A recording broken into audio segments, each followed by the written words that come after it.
challenges, in our opinion, seem to have overwhelmed our security institutions. The governors are supposed to be the state security officers of their state. There is need for us to at least engage the traditional rulers. We need to do something about our porous borders. We have to own it from the unit level to the ward level to the local government to state. Mr. President, the importance of today for us is for us to take action. Those in favor say aye. Those against say nay. The ayes have it.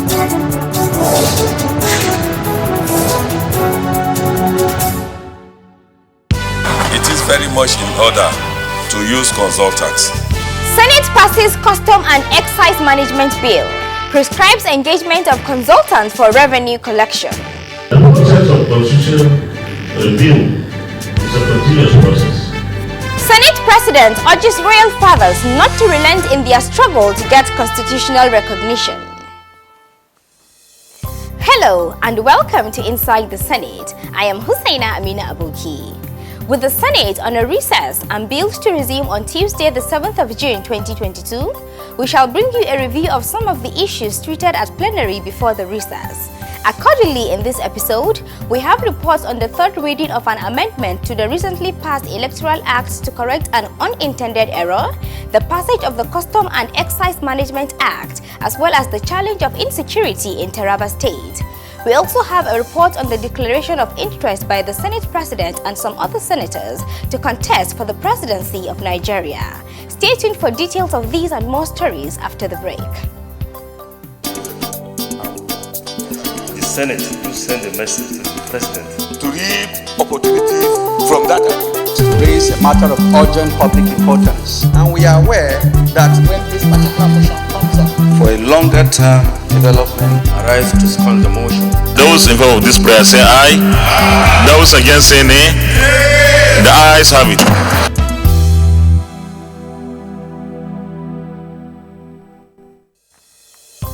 Welcome back.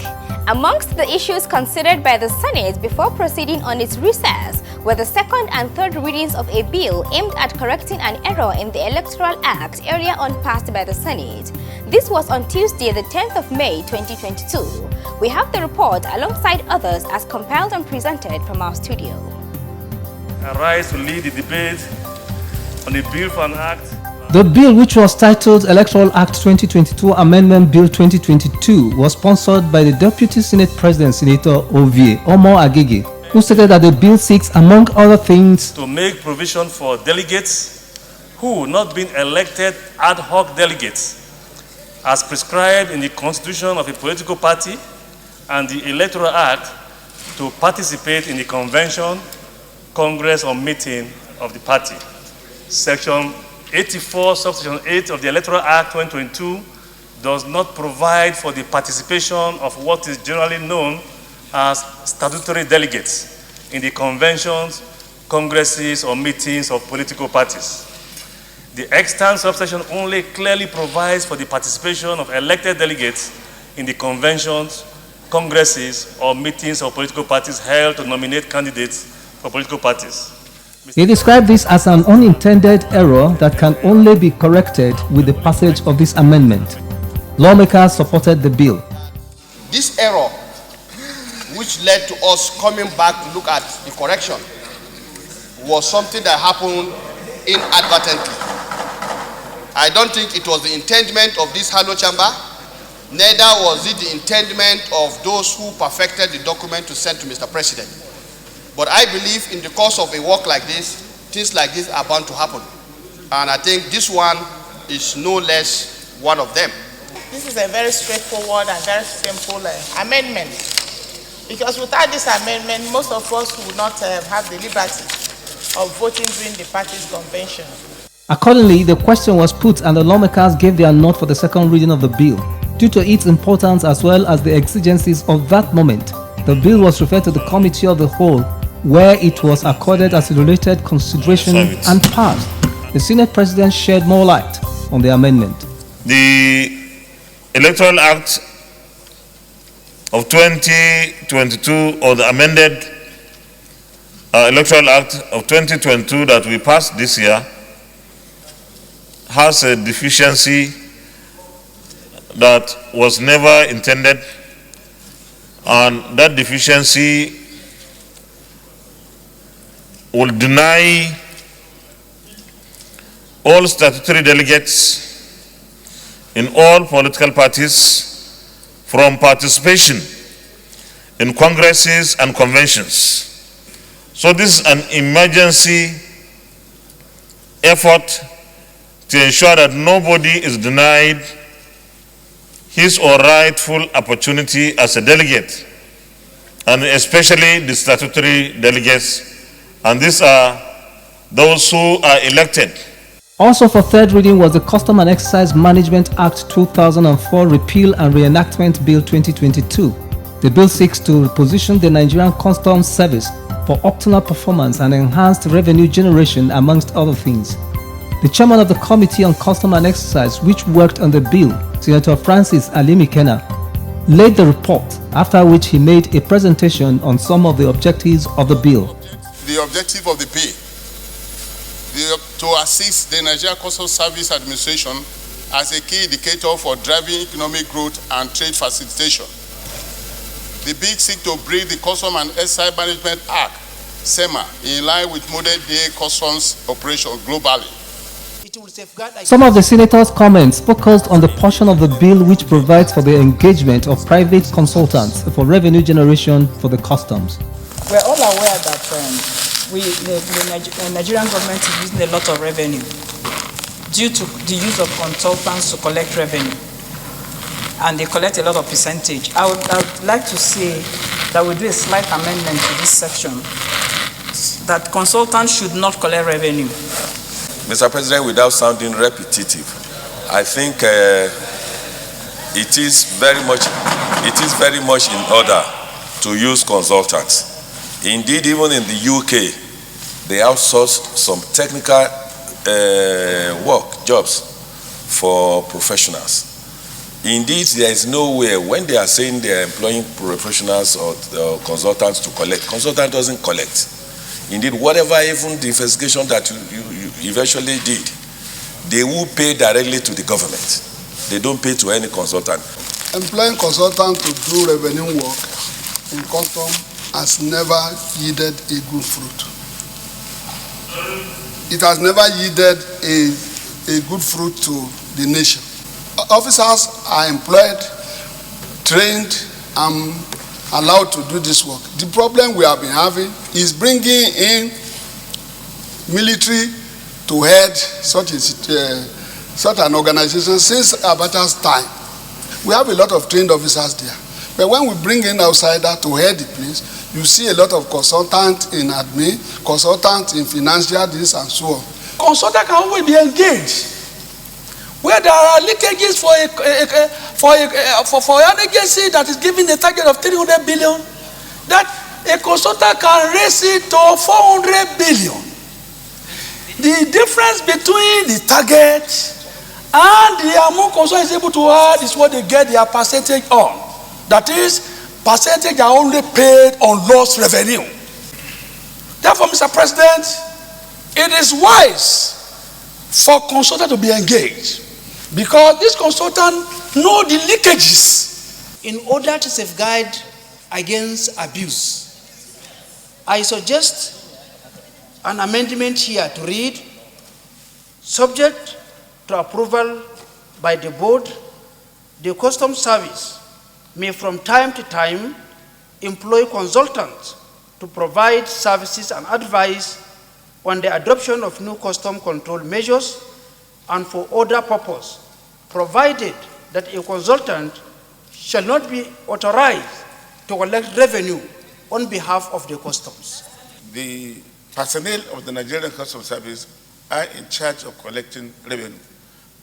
I don't think it is proper to involve consultants in the collection of revenue, since we have the Nigerian Customs Service with a personnel of over 15,000 people collecting revenue. All we need to do is to allow them to use consultants that will introduce technology to maximize collection of duty ultimately. So the provision as it is contained in the act is in order, and we should leave it like that. I agree with you also that some consultants, the kind of contract that is signed with some of the consultants is such that government is disadvantaged. But I think we shouldn't put all of them in one basket and say no consultant should be allowed. Thereafter, the report was considered clause by clause in the Committee of the Whole, leading to its eventual passage. Senate President Ahmed Lawal commented on the passage. We believe that this will revitalize the customs and excise in Nigeria. Those who are charged with the responsibility to oversight on the customs will need to see the immediate, once the president signs, we'll need to see the immediate implementation of this bill. By then it will be an act. None of us is happy with the insecurity. Meanwhile, Senator Emmanuel Bwacha came under personal explanation same Wednesday to alert the Senate of the infiltration of Boko Haram and ISWAP terrorists alongside other criminals into his constituency. He stated that they unleashed terror on communities in Taraba State, particularly in Taraba South Senatorial District, resulting in both military and civilian casualties. Over 40 people have been killed so far. They were cited in their numbers, I think well over 100, we are told. And the army, the men of the 23 Battalion in Takum, got this intelligence and rose to go to confront them. Unknown to them that they are in large number. The army team was led by a lieutenant colonel, one lieutenant colonel Okori. In the encounter, Mr. President, they hacked down about 6 military men yesterday in the night. As I speak, the CEO of the 23 Battalion in Takum has not been found. Even as matters under personal explanation are not open to debate, the Senate President commiserated with the victims of the attacks and charged Nigerians to support the nation's security forces. On behalf of all of us here, I want to sympathize with your senatorial district for the attacks and the loss of life. Let me also say that the military, our armed forces are doing their best. We should continue to support them. In fact, we have no alternative but to support them in whatever way possible. Here in the Senate, in the National Assembly, we have been appropriating funds for our armed forces. And I also want to urge Nigerians to continue to support our armed forces because they are doing so much, even though we don't have enough for them. And so, one of the resolutions adopted was to urge all agencies responsible for providing relief materials to victims of attacks like these to come to their aid. The Senate also observed a minute silence in honor of those who lost their lives in the attack. May the souls of our departed compatriots rest in perfect peace. Amen. Those were reports from plenary just before the recess by the Senate. Next is our notebook segment. Stay tuned as we educate you on membership of committees. Don't go away.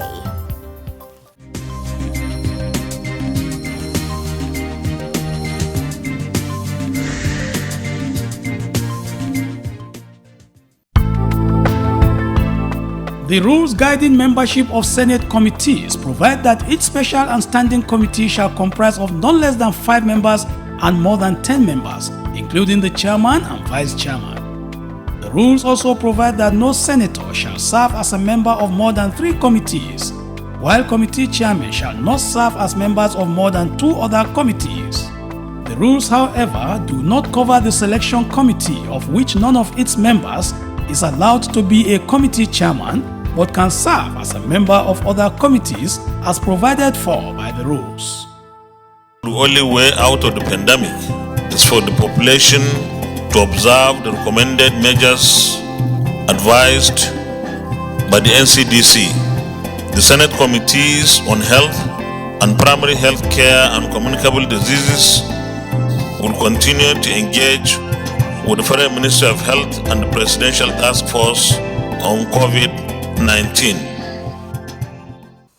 Welcome back. With political activities warming up at all levels, senators have notified their colleagues and indeed the National Assembly of their intention to run for various offices outside the legislature. In recent times, 4 senators have signified their interest to contest for the Presidency of Nigeria on the platform of the APC. They include Senator Rochas Okorocha, Senator Ibikule Amosun, Deputy Senate Leader Senator Ajayi Boroface, as well as Senate Whip Senator Orji Uzokalu. As it were, they have all launched their intentions variously and at different times. Distinguished colleagues, the Senate President, Senator Ahmad Lawan, also joined the list, making his intention known to his colleagues during plenary of Tuesday, the 10th of May 2022, while also expressing delight that most of the contestants are from the Senate. I also got the nod and signified my interest to run for the office of the President of our great country on the platform of our great party. The Senate contingent is formidable, and we are praying to Almighty God that the candidate for the All Progressive Congress, and maybe by way of extension, the PDP as well, and the YPP will be distinguished senators of the Federal Republic of Nigeria. On noting that the Senate President was about to join as a contestant, the Senate Whip, Senator Orji Uzokalu, withdrew from the contest. He did so to support my aspiration. So the Chief of the Federation, we want to thank you. What you have done is a great statesmanship. So all our colleagues who are running for the various tickets for the governorship of their states, we wish all of them the best of luck. All our colleagues who want to come back to the Senate, we are wishing them the best of luck, and we are continuing with our effort to ensure that our colleagues who want to simply retain their seats, not venturing into other tops, get back here with a little, maybe, stress. Senator Obinna Ogba has also signified his interest to contest for the governorship position in Ebonyi State. His letter was read on the floor of the Senate by Senate President Ahmad Lawan.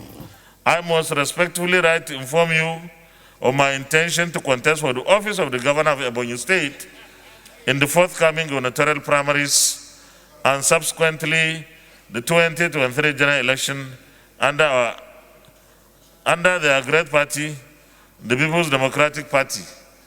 As I look forward to your usual support, prayers and advice, please accept the assurance of my esteemed regards. Signed, Senator Obinna J. Ogba, Chairman, Senate Committee on Youth and Sports. Coming up next, Senate President Ahmad Lawan urges the nation's royal fathers not to relent in their quest for constitutional recognition. Details after this short break. Do stay tuned.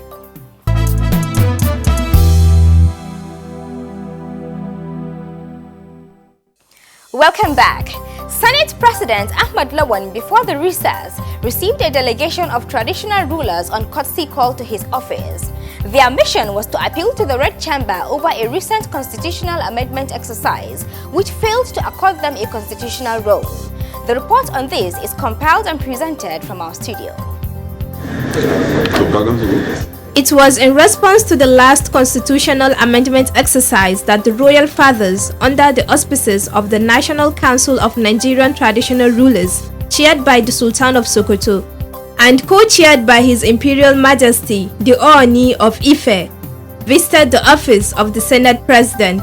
During the courtesy call, which held on Wednesday, the 11th of May 2022, the traditional rulers appealed to the Senate to reconsider its position and accord them recognition in the amended constitution. They were led by the Esunupe Alhaji Yahaya Abubakar, who represented the leadership of the council. In advocating for a role for royal fathers in the constitution, He drew attention to President Muhammadu Buhari's remark on Tuesday, the 5th of March 2019, during a courtesy call on him by the royal fathers when he acknowledged their roles in crime prevention. The President noted that involving the royal fathers had become necessary in view of the deep knowledge of their localities. As a result, he appealed to the Senate to take a second look at the issue and decide a role for them in the Constitution. Senate President Ahmed Lawan responded, I want to assure you here that the process of Constitution review is a continuous process. We finish a phase and we could have another phase. In fact,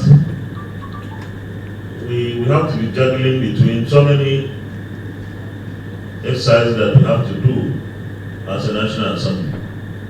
But the bottom line is you have taken the right decision by coming back to say you still want your issue, the issue of reinstating the role of the traditional institutions in the governance system of our country, taken in the next round of Constitution amendment by the National Assembly.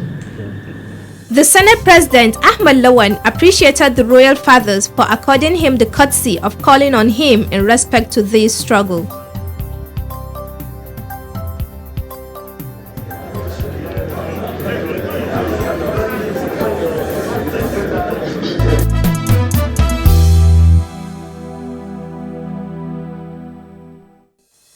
As the program draws to a close, we bring you our profile segment. On this episode, we shall feature the former Deputy President of the Senate, Senator Ike Ekweremadu.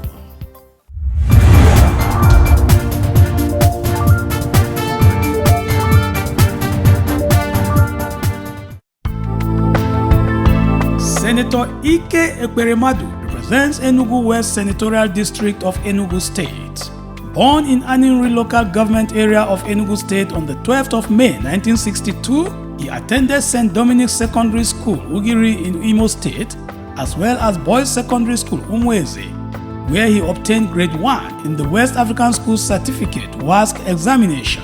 He holds the bachelor's and master's degrees in law, all from the University of Nigeria, Nsukka, and was called to the bar in 1987. He also earned a doctorate degree from the University of Abuja. On the political turf, Senator Ike Ekweremadu started from the grassroots when he was appointed chairman of Aninri local government area of Enugu State under the United Nigerian Congress Party UNCP in 1997, where his superlative performance earned him the position of the best council chairman in that year. He was appointed chief of staff of Enugu State Government House in 1999 and eventually the secretary to the government of Enugu State in 2001. Senator Ike Ekweremadu contested to the Senate in 2003 under PDP and won, and has been in the Senate, having been re-elected in 2007, 2011, 2015, and 2019 general elections. He held many positions in the Senate and was Deputy Senate President for 3 consecutive times in the 6th, 7th, and 8th Senate from the 6th of June 2007 to 11th of June 2019. Which qualified him for the position of Chairman, Constitutional Review Committee. He also held the position of Deputy Speaker of ECOWAS Parliament and eventually the Speaker in 2011. A well-lettered personality, a legislator par excellence and a philanthropist, Senator Ike Ekweremadu has to his credit many awards, among which are Knighthood of the Order of Good Shepherd of the Enugu Diocese of the Anglican Communion, Dr. Kwame Nkrumah Leadership Award, as well as Doctor of Laws Honoris Causa from the University of Uyo. He is also a recipient of the National Award of the Commander of the Federal Republic CFR. He also holds the traditional title of Ikeoha Ndigbo, Pride and Strength of the Igbo Nation, awarded to him by the Southeast Council of Traditional Rulers.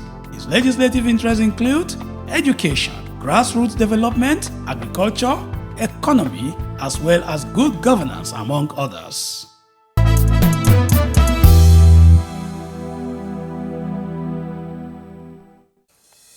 With this, we come to the end of our program this week. If you missed any part of this program, do follow our YouTube channel for more details.